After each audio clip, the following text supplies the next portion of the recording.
चलिए इस पर बात करेंगे। हमारे साथ major general retired Ashwini Siwach हैं, डिफेंस एक्सपर्ट के तौर पर हमारे साथ जुड़ेंगे। अश्विनी सिवाच जी, इस खबर को भारत के मुतालिक कैसे देखा जाए, सबसे पहले ये आपसे जानना चाहूंगा।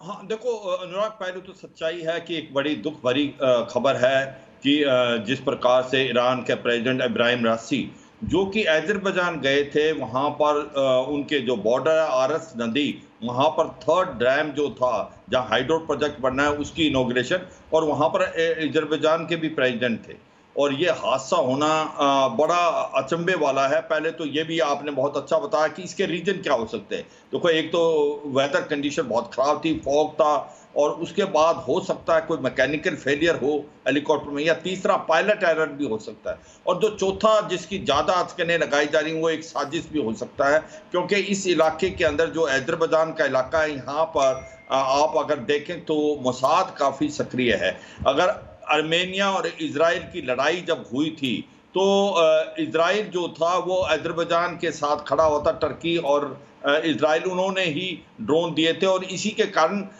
जो अजरबैजान आर्मेनिया से जीत पाया था। तो ये भी हमें बड़ा ध्यान देना पड़ेगा। अब जैसे ये पता लग गया कि हादसा हुआ है, तो भारत के अंदर इसके रिलेशनशिप का क्या फर्क पड़ेगा। देखो, पहली बात तो हमें यह समझना चाहिए इनकी सक्सेशन लाइन क्या है ईरान की। ईरान के अंदर एज पर द कॉन्स्टिट्यूशन की जो फर्स्ट वाइस प्रेसिडेंट है, वहां पर वाइस प्रेसिडेंट जो हैं वो काफी हैं, वो नॉमिनेटेड होते हैं। जो मोहम्मद मुकबिर है वो प्रेसिडेंट का भार संभालेंगे 50 दिन के लिए, और इन 50 दिन के अंदर इलेक्शन होगा और नए प्रेसिडेंट फिर जो इलेक्ट होंगे। मगर अब भारत और ईरान के रिलेशन में अगर आप देखें तो भारत और ईरान की जो रिलेशन है वो बहुत मजबूत हैं। और क्योंकि अभी हमने एक प्रकार से एक पैक्ट साइन किया है जिसके तहत भारत की जो इंडियन पोर्ट कंपनी है, जी मैं लौटूंगा आपके पास। इस वक्त जो तस्वीरें आ रही हैं वो हम अपने दर्शकों को दिखाना चाहेंगे। ये क्रैश साइट की तस्वीरें हैं जहां पर ये हेलीकॉप्टर दुर्घटनाग्रस्त हुआ है। हेलीकॉप्टर पूरी तरह से मलबे में तब्दील हो गया, राख में तब्दील हो गया, ये बताया गया है। और इसीलिए इस क्रैश साइट पर पहुंचने में सबसे पहले यही रिएक्शन दिया गया था पहुंचने के बाद कि यहां किसी के भी बचे होने की संभावना कम है। 15 घंटे से भी ज्यादा का समय रेस्क्यू टीम को यहां पर लगा पहुंचने के लिए। और इस हादसे के बाद ये कुछ अहम सवाल हैं जो सवाल खड़े हो रहे हैं। इब्राहिम रईसी की मौत हादसा है या साजिश? क्योंकि अमेरिका ने साफ तौर पर कहा है कि हर पहलू पर यहां जांच जरूरी है। हालांकि अभी किसी भी तरीके से यह नहीं कहा जा सकता कि यह साजिश है, क्योंकि साजिश की कोई अभी बू इसमें नहीं आती हुई नजर आती। ना ही ईरान सरकार की तरफ से ये एक साजिश की तरफ इशारा किया गया है। सिर्फ ईरानी मीडिया की तरफ से अभी मौत की खबर दी जा रही है राष्ट्रपति रईसी की। अब सबसे बड़ा सवाल यही है कि क्या ये एक साजिश है या फिर ये एक हादसा है। अभी इसे एक हादसा मानकर चला जा रहा है। लंबी फ्लाइट फिर MI-17 से क्यों नहीं गए, हेलीकॉप्टर से क्यों गए? ईरान के खिलाफ दुश्मनी ने बड़ी साजिश रची। मैंने कहा कि हादसा है या साजिश, इस पर भी अब सवाल उठेंगे। खराब मौसम की जानकारी थी फिर भी आखिर ये उड़ान क्यों भरी गई? इब्राहिम रईसी की मौत जो है वो हादसा है या फिर साजिश है? BL-212 लंबी फ्लाइट थी, क्यों नहीं गए वो? MI-17 से हेलीकॉप्टर से क्यों गए? देखिए, सोशल मीडिया जो है ईरान का, उस पर अब ये सवाल भी उठ रहे हैं कि आखिर जो काफिले में 2 और हेलीकॉप्टर थे वो इस सेम रूट से वापस कैसे सुरक्षित आ गए, और केवल वही हेलीकॉप्टर दुर्घटनाग्रस्त क्यों हुआ जिसमें राष्ट्रपति मौजूद थे?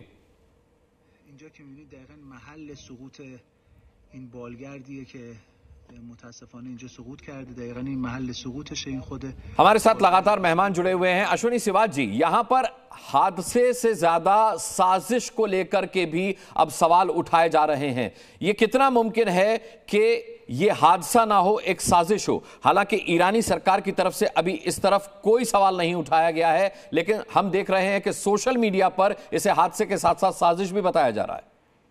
हाँ बिल्कुल, देखो अनुराग, इसमें सच्चाई यह है कि हादसा हो सकता है, पुअर वेदर कंडीशन थी, मगर साजिश भी हो सकती है। अगर ये साजिश होने के चांसेस क्यों ज़्यादा लग रहे हैं कि प्रेसिडेंट का हेलीकॉप्टर अकेला नहीं था, Mi-17 आई है, ये 3 हेलीकॉप्टर थे, 2 दूसरे हेलीकॉप्टर पहुंच गए, मगर ये एक प्रकार से एक्सीडेंट हो गया।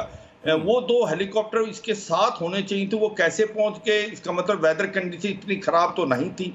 दूसरा कि ये भी इम्पोर्टेंट है कि जो अभी रिलेशनशिप चले हुए हैं इस लड़ाई के कारण, जो कि हो रही है इजराइल हमास की, तो इसमें ये देखा जा रहा है कि ईरान जो है वही है पीछे हिजबुल्लाह, हमास और बेसिकली होती रेबल पे। तो जो रिलेशनशिप है ईरान और इजराइल के वो काफी खराब है। तो इसमें जो पहली सुई या उंगली उठेगी तो वो उठेगी एक प्रकार मोसाद की तरफ, इजराइल की तरफ। और ये जो अजरबैजान है, मैं ये बार पहले भी बताता, अजरबैजान जो है उसके रिलेशन इजराइल से काफी अच्छे हैं और इजराइल ने काफी मदद की थी अजरबैजान की जब अजरबैजान आर्मेनिया की लड़ाई हुई थी और अजरबैजान की जीत हुई थी। उसका कारण ही यही था कि इजराइल के और टर्की के जो हथियार थे। और ऐसे में ये लगता है हो कुछ भी सकता है। तो जो साजिश की सुई घूम रही है तो उसमें 3-4 क्वेश्चन बहुत जरूरी हैं कि 3 हेलीकॉप्टर थे। ये हेलीकॉप्टर काफी स्टेबल माना जाता है, ये ट्विन इंजन है। भारत में भी Mi-17 चलाए जाते हैं, ये रशियन ओरिजिन है कि 3 हेलीकॉप्टर, 2 हेलीकॉप्टर पहुंच जाते हैं, एक नहीं पहुंचता। वो 2 हेलीकॉप्टरों के साथ उनका कम्युनिकेशन होना चाहिए था, प्रेसिडेंट की सेफ्टी का ज्यादा ध्यान देना चाहिए था। दूसरा ये इंपॉर्टेंट चीज है कि कुछ पता नहीं चलता, काफी समय हो जाता है। और यहाँ पर जिस इलाके में ये हादसा हुआ, यहाँ पर अजरबैजान का पहाड़ी जंगली इलाका है और ईरान का बॉर्डर है ये ईरान की तरफ। तो इसमें ऐसा लगता है कि जो मोसाद है वो भी सक्रिय है। ये तो कहना बड़ा मुश्किल है कि वाकई ये साजिश है, हादसा भी हो सकता है, मगर ये सभी थ्योरी है जो जिनको एक प्रकार इन्वेस्टिगेट किया जाएगा। और अगर मेरे से पूछा जाए तो मैं ऑर्डर ऑफ प्रायोरिटी में यही कहूंगा, पहला हो सकता है बैड वेदर हो, दूसरा हो सकता है मैकेनिकल फेलियर हो, तीसरा हो सकता है पायलट एरर हो और चौथा हो सकता है साजिश हो। अगर साजिश को लेके चलते हैं तो ये वजह इसलिए ज्यादा इंपॉर्टेंट मानी जाती है कि जो लड़ाई हो रही है इजराइल और हमास की आज की तारीख में, इसका जो मुखड़ा है पीछे से वो ईरान है। और ईरान ने ही जिस प्रकार से हमास है, हिजबुल्लाह है, होती रेबल है, उनको पैसा भी दिया, ट्रेन भी किया है और एक प्रकार से हथियार भी दिए। तो अगर कोई साजिश है तो सबसे पहले सुई जो घूमेगी वो लगता है इजराइल की तरफ, मोसाद की तरफ।